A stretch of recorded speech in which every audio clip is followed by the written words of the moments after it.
بسم اللہ الرحمن الرحیم۔ السلام علیکم، میں ہوں جاوید اقبال اور آپ دیکھ رہے ہیں پی ٹی وی نیوز پر پروگرام شہر دستور۔ گزشتہ روز وزیر اعظم عمران خان نے قومی اسمبلی سے اعتماد کا ووٹ لیا اور انہیں 178 ووٹ ملے۔ جب وہ وزیر اعظم بنے تھے تو اس وقت انہیں 176 ووٹ ملے تھے، لیکن ہم نے دیکھا کہ سینٹ کے انتخابات سے پہلے اور سینٹ کے انتخابات کے بعد بھی جو پاکستان کا سیاسی ماحول تھا اس میں کافی گرما گرمی رہی، حکومت کی جانب سے بھی اور اس کے ساتھ ساتھ اپوزیشن کی جانب سے بھی۔ حکومت سینٹ کے انتخابات کے حوالے سے اس کے خفیہ ہونے یا اوپن بیلٹ کے ذریعے سے ہونے کے حوالے سے بہت ہمیں واضح اور کلیئر نظر آئی، کیونکہ حکومت پہلے پارلیمان کے اندر ایک انتخابی ترمیم لائی جس کی اپوزیشن نے مخالفت کی، اس کے ساتھ ساتھ پہلے ہی سپریم کورٹ آف پاکستان میں ایک صدارتی ریفرنس دائر ہو چکا تھا، اور اس کے ساتھ ساتھ ایک صدارتی آرڈیننس بھی آیا تھا کہ سینٹ کے انتخابات اوپن بیلٹ سے کروائے جائیں۔ اس کے بعد ظاہر ہے کہ سپریم کورٹ آف پاکستان کی رائے بھی سامنے آئی، اس پر حکومت کا اپنا موقف ہے، اپوزیشن کا اپنا موقف ہے، الیکشن کمیشن آف پاکستان کا اپنا موقف ہے، لیکن سینٹ کے جو انتخابات ہوئے اس پر ایک بار پھر سوالات اٹھے، کیونکہ جو اسلام آباد کی سیٹ تھی اس میں یوسف رضا گیلانی جیتے اور حکومتی جو کینڈیڈیٹ تھے حفیظ شیخ وہ یہ نشست ہار گئے، جس پر حکومت کی جانب سے سخت رد عمل سامنے آیا۔ انہوں نے الیکشن کمیشن کے جو پالیسی تھی اس پر بھی تنقید کی، طریقہ کار پہ بھی تنقید کی، اور یہ بات بہرحال آشکار ہوئی کہ کہیں نہ کہیں کچھ ووٹ بکے ہیں۔ وزیر اعظم صاحب نے گزشتہ روز اپنی تقریر میں بھی یہ کہا کہ اسی وجہ سے ہم کہتے تھے کہ یہ اوپن بیلٹ کے ذریعے سے ہونا چاہیے، تاکہ جس کی جو نشستیں ہیں قومی اسمبلی کے اندر اسی حساب سے یا صوبائی اسمبلی کے اندر اسی حساب سے ان کی نشستیں آنی چاہیے۔ تو اس نشست کو لے کے بہت تنقید ہوئی، لیکن اس کے بعد جب وزیر اعظم عمران خان نے فوری طور پر یہ فیصلہ کیا، اپوزیشن جب یہ دعویٰ کرتی تھی کہ وزیر اعظم اعتماد کھو چکے ہیں، تو وزیر اعظم نے قومی اسمبلی سے فوری طور پر اعتماد کا ووٹ حاصل کیا، جس کے بعد ہمیں نظر آیا کہ حکومت اور وزیر اعظم ایک بار پھر پر اعتماد ہیں اور وہ اپنے ایجنڈے اور ویژن کو آگے بڑھانا چاہتے ہیں۔ تو سینٹ کی صورتحال اور پھر حکومت جو بار بار یہ کہتی ہے اور جس کا یہ دعویٰ رہا ہے کہ ہم احتساب کے نظام کو بہتر کرتے ہیں، احتساب کے نظام کو بہتر کرنے کے لیے ہم کوششیں کریں گے، اور اس ملک کے اندر جو احتسابی ادارے ہیں وہ جن سیاستدانوں کا، جن لوگوں کا جنہوں نے ملکی وسائل کو لوٹا، ملکی دولت کو لوٹا، ان کا جو احتساب ہو رہا ہے وہ ایک صاف اور شفاف نظام کے ذریعے سے ہو رہا ہے، اس سے حکومت کا کوئی تعلق نہیں ہے۔ البتہ گزشتہ روز وزیر اعظم نے اپنی تقریر میں یہ ضرور کہا کہ عدلیہ اور نیب کو جو ان کو ریسورسز چاہیے حکومت کی جانب سے، حکومت وہ انہیں مہیا کرے گی۔ تو ان تمام معاملات پر آج ہم بات کریں گے، اور اس کے لیے آج ہماری اس خصوصی نشست میں ہمارے ساتھ ہمیں جوائن کر رہے ہیں مشیر احتساب اور داخلہ جناب مرزا شہزاد اکبر۔ شہزاد صاحب بہت خوش آمدید اور بہت شکریہ آپ کے وقت کا۔ پہلے تو ہم سینٹ کے انتخابات سے ہی بات ہم شروع کریں گے کہ 178 ووٹ وزیر اعظم صاحب کو ملے، یہ کس طرح سے آپ کے اعتماد کو بڑھانے میں مدد دے گا، اور اب کیا آپ کے سامنے مزید آپ کو کوئی چیلنج نظر آ رہا ہے اپوزیشن یا پی ڈی ایم کی جانب سے؟ دیکھیے جاوید صاحب، یہ اس کو دیکھنا پڑے گا جو حالیہ واقعات تھے اس کے تناظر میں۔ سب سے پہلی بات یہ ہے کہ وزیر اعظم صاحب کو اعتماد کا ووٹ از خود لینے کی ضرورت کیوں پیش آئی؟ دیکھیے، ضرورت اس لیے پیش آئی کہ جب اسلام آباد کی جو 2 سیٹیں تھیں، 2 نشستوں کے لیے انتخاب ہوئے، تو ان 2 میں سے ایک نشست کے اندر جس کے بارے میں ہمیں پہلے سے خدشات تھے، اور خدشات اس وجہ سے تھے کہ جو پی ڈی ایم نے ایک متحدہ امیدوار اس میدان میں اتارا تھا، ایک تو ان کا ماضی کو بہت زیادہ روشن نہیں تھا، اس کے بارے میں بہت سارے سوالیہ نشان تھے، اور جس چیز کی وجہ سے ہم نے پہلے پارلیمان کے اندر کانسٹیٹیوشنل امینڈمنٹ بل لے کے آئے تاکہ اپوزیشن آئے اپنے ماضی کے کیے ہوئے وعدوں کے اوپر پورا اترے اور سینٹ کے انتخابات کو شفاف کرانے کے لیے اس کے قانون کو تبدیل کریں۔ جب ہمیں اپوزیشن کی طرف سے اس میں ساتھ نہیں ملا، کیونکہ اس کے بدلے میں جو چاہتے تھے وہ، جس طرح پرائم منسٹر صاحب نے کل بھی کہا تھا کہ وہ ایک این آر او چاہتے ہیں جو حکومت دے نہیں سکتی، پھر ہم ایک پریزیڈنشل ہم نے کیا جو 186 کا ہے، جس میں ہم سپریم کورٹ سے ان کی رائے مانگی۔ Honourable supreme court of Pakistan نے حکومت کے ریفرنس سے اس بات تک ایگری کیا کہ سینٹ کے انتخابات شفاف ہونے چاہیے، اور اس کو شفاف کرانا الیکشن کمیشن آف پاکستان کی ذمہ داری ہے۔ اور اس میں ایک انہوں نے بڑی اچھی بات لکھی کہ اس چیز کو قابل عمل کیونکہ دیکھیں ہم نے 2 سوال کیے تھے. ایک تو سوال تھا آئینی سوال تھا کہ کیا الیکشن جو سینٹ کا ہے یہ الیکشن انڈر کانسٹیٹیوشن ہے یا ایک یہ ایسا الیکشن ہے جس کو آئینی ترمیم کے بغیر اس کے اندر بدل کیا جا سکتا ہے طریقہ کار کو. تو سپریم کورٹ نے کہا کہ یہ ہماری نظر میں کیونکہ ایک رائے مانگی تھی تو ان کی جو میجورٹی کی رائے تھی وہ یہ تھی کہ یہ آئین کے نیچے ایک الیکشن ہے تو اس کے قانون کو بدلنے کے لیے تو بہرکیف آپ کو آئینی ترمیم لانی پڑے گی. اس حد تک بات واضح ہو گئی. لیکن اس کے ساتھ جو سپریم کورٹ آف پاکستان نے ایک بڑی اہم بات کی کہ آرٹیکل 218(3) ہے کانسٹیٹیوشن کا جس کے تحت جو کنڈکٹ آف الیکشن ہے وہ فیئرلی ٹرانسپیرنٹلی ہونا چاہیے اور اس چیز کی جو کنڈکٹ کرانے کی یعنی کہ الیکشن کرانے کی ذمہ داری ہے وہ الیکشن کمیشن آف پاکستان کی ہے. اور اس میں ایک لفظ استعمال کیا گیا ہے کہ کرپٹ پریکٹسز کے خلاف جو الیکشن میں ہوتی ہیں الیکشن کمیشن گارڈ کرے گا, پہرے داری کرے گا, اس کی رکاوٹ پیدا کرے گا. اچھا اسی چیز کو سامنے رکھتے ہوئے سپریم کورٹ نے اپنے شارٹ آرڈر میں بھی ان کا تفصیلی فیصلہ آنا باقی. شارٹ آرڈر میں یہ لکھا کہ اس چیز کو بنانے کے لیے گارڈ کرنے کے لیے ایک اور کرپشن ہوتی ہے کیونکہ دیکھیے جب ریفرنس چل بھی رہا تھا تو 2018 کے سینٹ الیکشن کی کچھ ویڈیو سامنے آئی جہاں پہ کچھ ممبران پارلیمان نوٹوں سے بھرے ہوئے بیگ لے رہے ہیں, نوٹ گن رہے ہیں. بڑی شرمناک چیز تھی. پھر آج اس سینٹ کے الیکشن سے کچھ دن پہلے جو دوسرے امیدوار تھے ان کے صاحبزادے کی ویڈیو آئی جہاں پہ وہ کچھ اراکین کو خریدنے کی کوشش کر رہے ہیں اور ان کو ووٹ ضائع کرنے کے طریقے بتا رہے ہیں.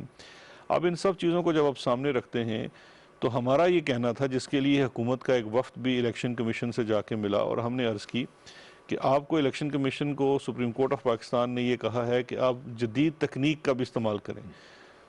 آپ ایسے یہ ہے سیکرٹ بیلٹ پیپر سے ہوگا, سیکرٹ ہوگا, لیکن یہ سیکریسی ایبسلوٹ نہیں ہے یعنی کہ حتمی نہیں ہے. سیکریسی اس وقت تک ہے جب تک آپ اس کو پول کر رہے ہیں. نتیجہ آنے کے بعد اگر اس میں کہیں سے ایک خدشہ ہو کہ میل پریکٹس ہوئی ہے جیسے کہ 2018 میں ویڈیو آ گئی کہ ووٹ بیچے جا رہے ہیں تو اس کے اوپر اگر کوئی بھی انسان جاتا ہے اور جا کے الیکشن کمیشن کو کہتا ہے کہ جی آپ اس کی تحقیق کریں تو اگر ان کے پاس کوئی میکینزم ہو جس سے وہ یہ دیکھ سکیں کہ کن ممبران نے اپنی پارٹی لائن سے ہٹ کے ووٹ دیا تو پھر وہ اس بات کا تعین کر سکیں گے کہ کرپٹ پریکٹس ہوئی اور کس نے کی. اسی چیز کو سامنے رکھتے ہوئے ہم نے الیکشن کمیشن سے عرض کی کہ آپ بے شک اس کے اندر مختلف ہیں, کوئی واٹر مارک بنا دیں پیپر کے اوپر, بیلٹ پیپر کے اوپر, اس کے اوپر سیریل نمبر کر دیں, اور کوئی ٹیکنیک آپ خود آزاد ہیں جس طرح سے کرنا چاہیں, لیکن ہماری نظر میں سپریم کورٹ کا یہ فیصلہ ہے.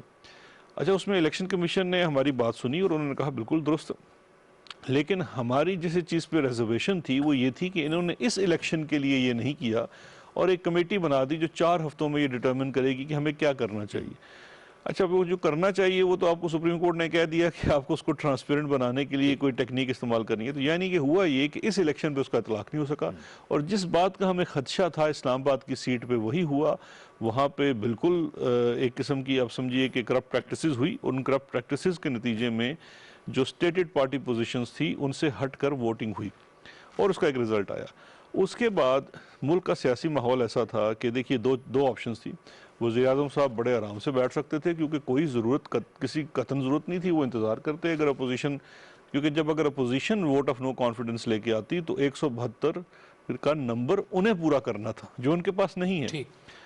تو وزیر اعظم صاحب نے اس کو کلیئرٹی دینے کے لیے, سیاسی ماحول میں ایک وضاحت کرنے کے لیے ایک انہوں نے اسٹیٹمنٹ آف انٹینٹ, اور سب سے بڑی بات یہ ہے کہ ایک moral authority, because prime minister صاحب سے اس دن ہماری ملاقات ہوئی کافی لوگوں کی اور ان کا یہ خیال تھا کیونکہ مختلف ان کو مشورے ہوئے کہ سیاسی طور پہ آپ کو کیا کرنا چاہیے. وزیر اعظم صاحب کا یہ خیال تھا کہ اگر میں اس وقت یہ واضح طور پہ اپنی واضح اکثریت ظاہر نہیں کرتا تو مجھے اخلاقی جواز نہیں ہے کہ میں وزیر اعظم بن کے بیٹھوں.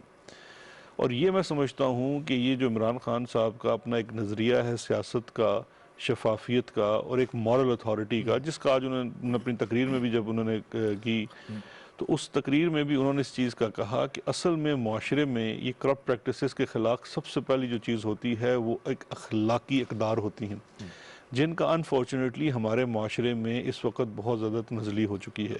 کیونکہ اگر یہ جو انہوں نے باتیں بھی کی کہ ایک زرداری سب پہ بھاری، تو وہ زرداری جس کو پوری قوم پوری دنیا 10% کہتی ہے وہ سب پہ بھاری ہے، تو پھر یہ اس معاشرے کا اخلاقی تنزل ہے کہ آپ اس طرح کی باتیں کرتے ہیں. یا اس قسم کا نعرہ کیا ہوا کھاتا ہے تو لگاتا بھی ہے. یہ وہ بڑے سیریس کنسرنز ہیں جس کے اوپر ہماری تمام سیاسی جماعتوں کو سوچنا چاہیے. یہ باعث ذمہ داری تحریک انصاف کی نہیں ہے.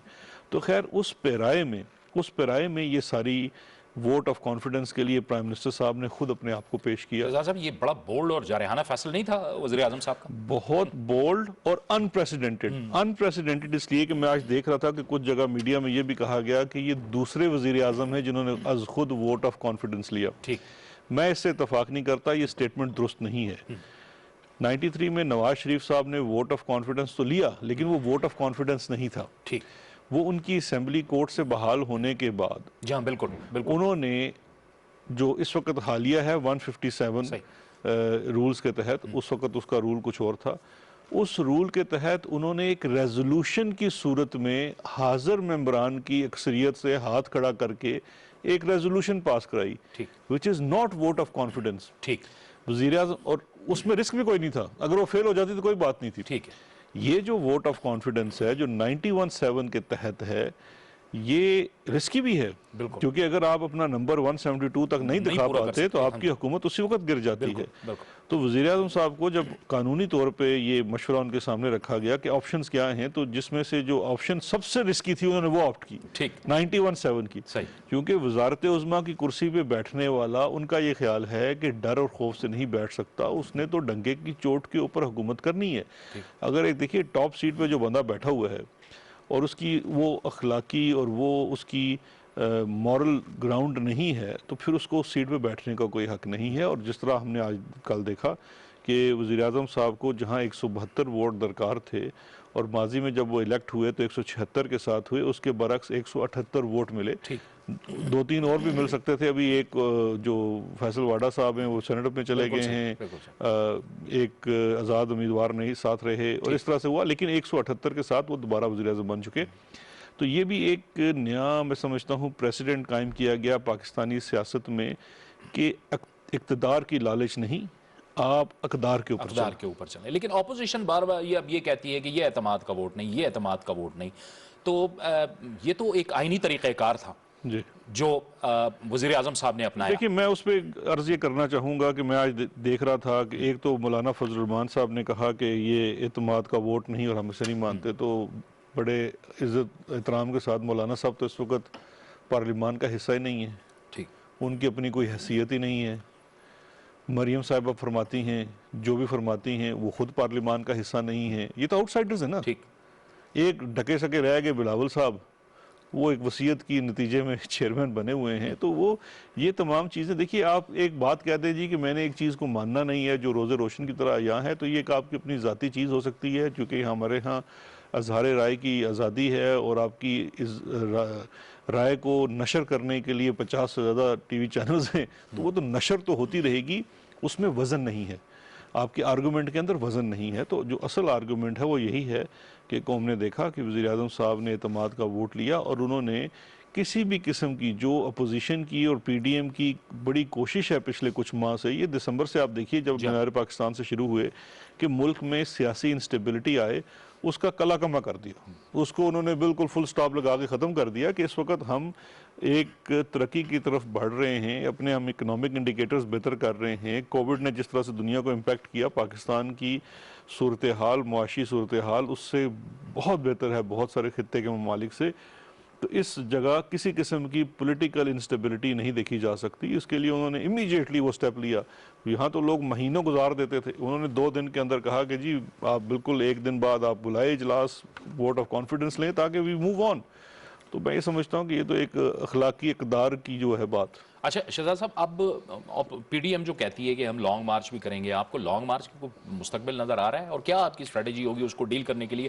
اگرچہ کے درمیان میں اب بڑے مراحل ہیں، اب سینٹ کی چیئرمین شپ کی جانب جانا ہے، لیکن میں ایک بڑے بگ پکچر کی شکل میں بات کرنا چاہ رہا ہوں کہ آپ کو نظر آ رہا ہے کہ ان کی کوئی حکمت عملی کلیئر ہے؟ دیکھیں حکمت عملی تو کلیئر نہیں ہے. اس کی وجہ یہ ہے کہ اگر آپ اس کو پچھلے 6 ماہ جب سے پی ڈی ایم کا وجود عمل میں آیا ہے